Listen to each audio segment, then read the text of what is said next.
Good morning, good afternoon, good evening, and good golly, Miss Molly.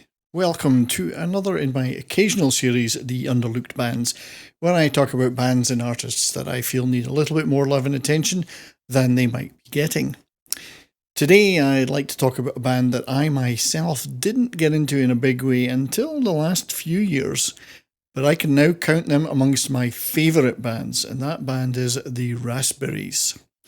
In my opinion, the Raspberries are one of the earliest and finest proponents of that marvellous genre called Powerpop.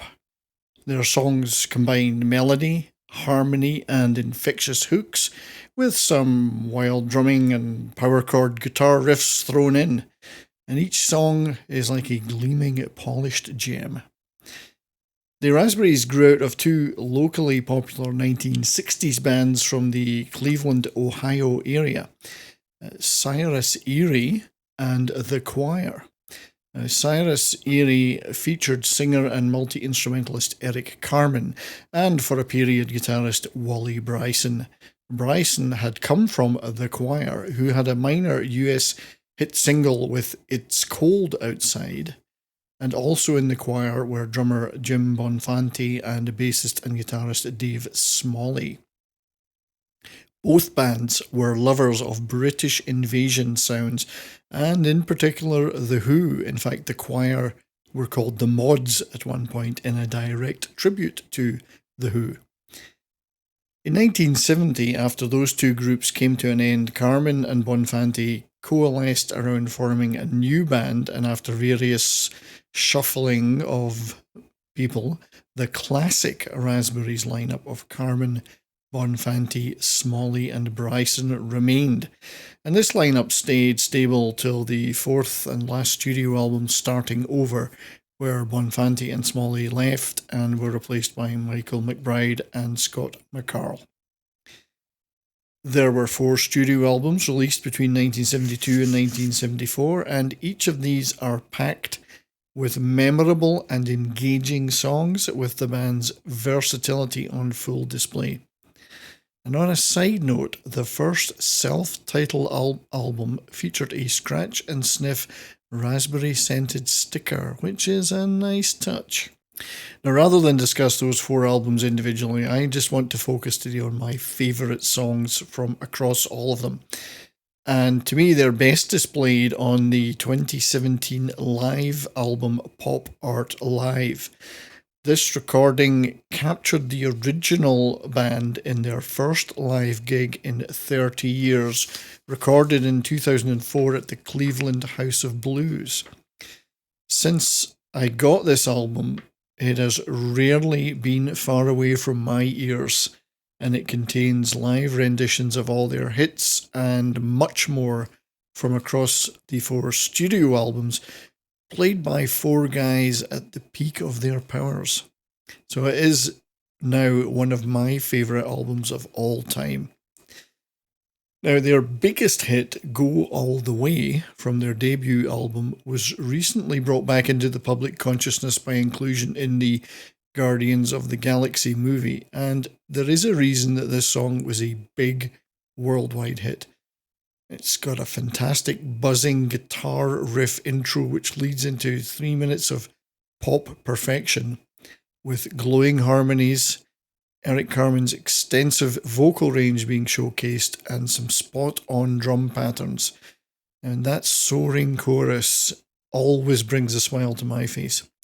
I think the Beach Boys would have been proud of the harmonies and the backing vocals in Raspberry Records. And an interesting little bit of trivia about this song was it was actually banned by the BBC, who deduced from the title that it was somewhat risque, rightly or wrongly. Another favourite track of mine is the insanely catchy pop rocker Overnight Sensation hit record, which is on their 4th album, Starting Over. Once again, Carmen's vocals are dynamic. They have these glorious backing vocals again and a thumping rock rhythm.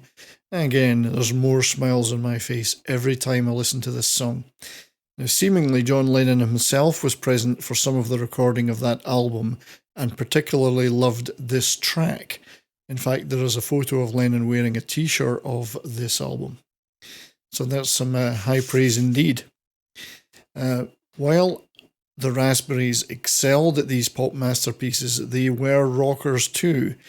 And they had a catalogue of powerful rockers, including their Who tribute, I Don't Know What I Want, where Jim Bonfanti on the live version proves he is the world's second best Keith Moon-style drummer, next to Keith himself, although Michael McBride played the kick-ass drums on the album version.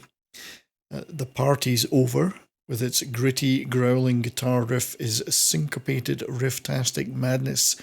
And I don't know if Cheap Trick were aware of or at all influenced by this song, but I could hear them doing it in another universe.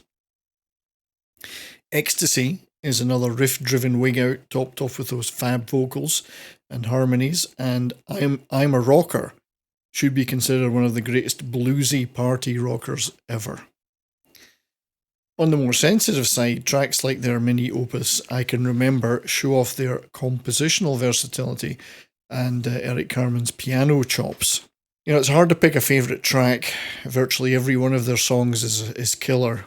But if I was to pick Powerpop perfection, it would be the song I Wanna Be With You, with every element in the band's arsenal coalescing into 3 minutes of insanely catchy, toe-tapping, sing-along goodness.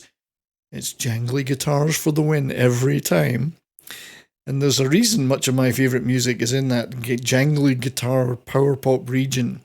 And if someone asked me to pick the definitive examples of songs to describe that sound, I would immediately pick I Wanna Be With You as one of them. So thanks for watching this video. And if you've never heard the Raspberries, please, I beg you, go listen to their albums. And if nothing else, add Pop Art Live to your library. There's many major acts have cited the Raspberries as an influence on them, and for good reason. So until next time, keep on rocking.